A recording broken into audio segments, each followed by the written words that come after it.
Okay, so hi, I'm Ian. I'm a co-founder of Francis and Friends Incorporated, along with Brandon, Nicole, Nora, and Max, and our product is ChromePure. So the problem our company is looking at is toxic tanneries. So a tannery is a facility in which leather is tanned. The process of tanning requires lots of toxic chemicals. Workers exposed to these chemicals can suffer severe health complications such as chemical rashes and even lung disease. Sometimes these chemicals enter runoff, which can damage the environment and pollute water supplies, harming populations. As of now, there is no current solution to protect workers and the environment from these toxic tanneries. So according to the United Nations Industrial Development Organization, the leather tanning industry plays a prominent role in the world's economy, with an estimated global trade value of approximately $100 billion per year. So what is the human cost? So to answer that question, the human cost is quite great. As you can see, tanneries produce extremely toxic water, mainly due to all the chemicals that are used to treat the leather.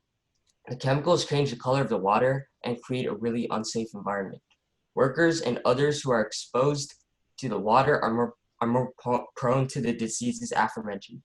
Additionally, tannery wastewater enters large bodies of water, such as rivers, that are used by everyday people, which increase the risk of intaking harmful contaminants.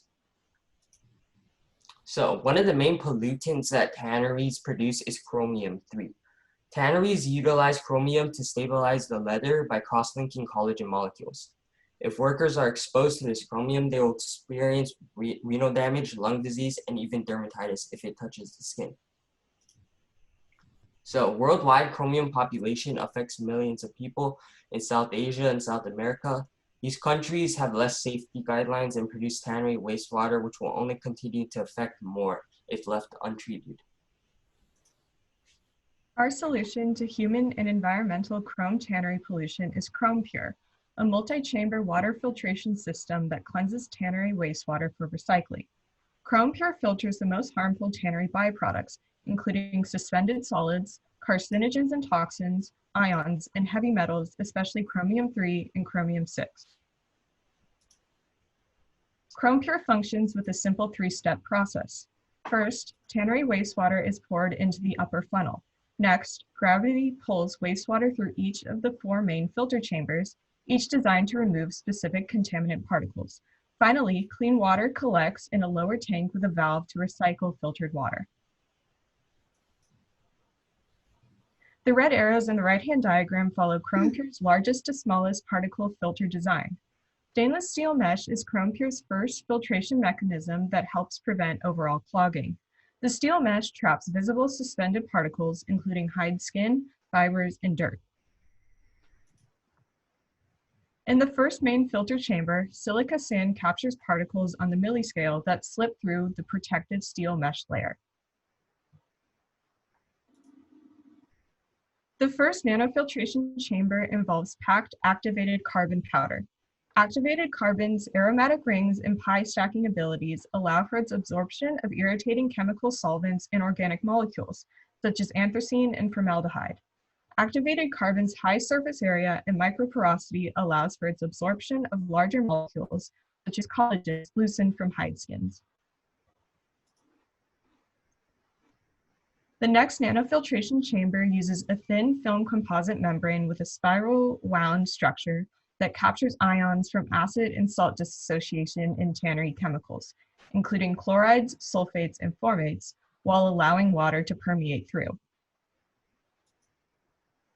The final nanofiltration chamber involves sheets of mesopaper, which target and trap heavy metal ions, including chromium-3, chromium-6, lead, and arsenic, in micropores via size exclusion.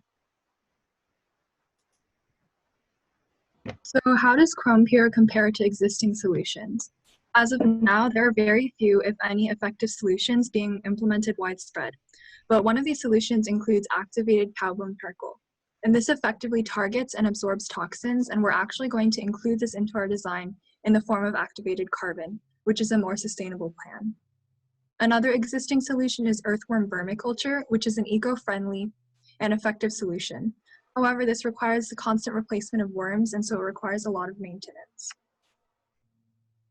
In comparison to these solutions, ChromePure is more user-friendly and has a transportable design, and it's only 4 feet by 5 feet.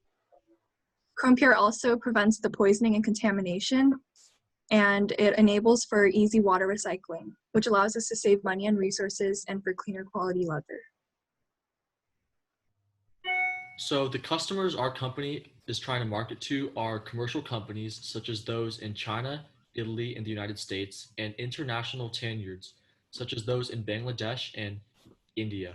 We also want to market to private tannery businesses worldwide. These customers will benefit from lower costs, improved leather quality, and higher work rates.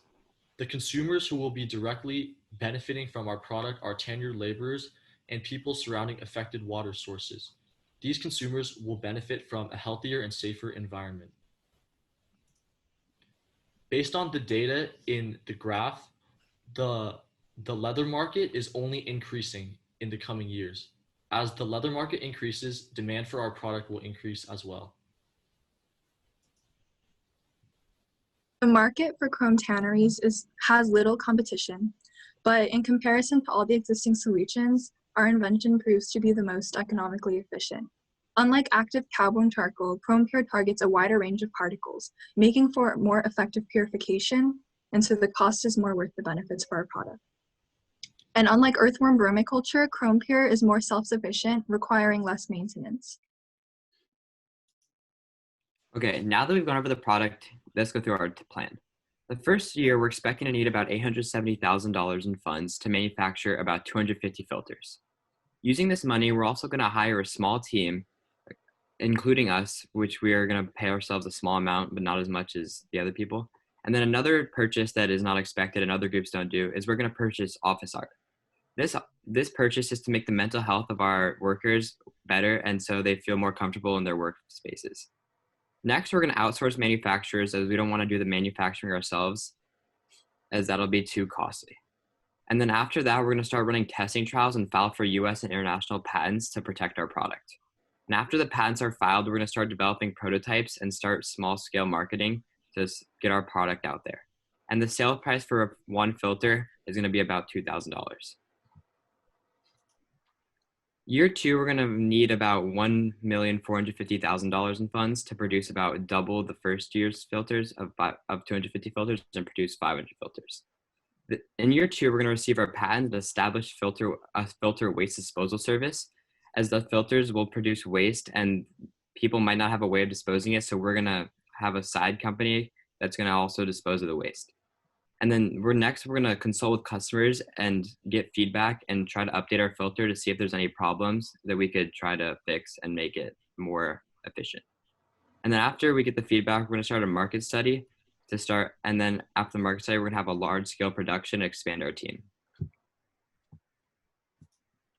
And then year 3, we're going to need about $2,500,000 and then double production again, producing 1,000 filters. With this money, we're going to expand our team again and start very large scale production. And we're also going to start selling replacement parts, as we expect the filter parts may break after uses of over like 2 years. And then over 5 years, we expect that the investors will get their returns. In terms of expanding our product into the future, we're going to make a system where we convert the collected filter waste into an energy source. We're going to design a system whereby people can get filter maintenance and repair services. We're going to create a filtration device installed in tannery plumbing, and we're trying to partnership with Mesofilter, which is one of the providers of our filters.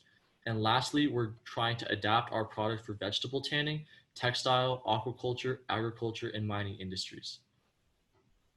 Thank you for your support.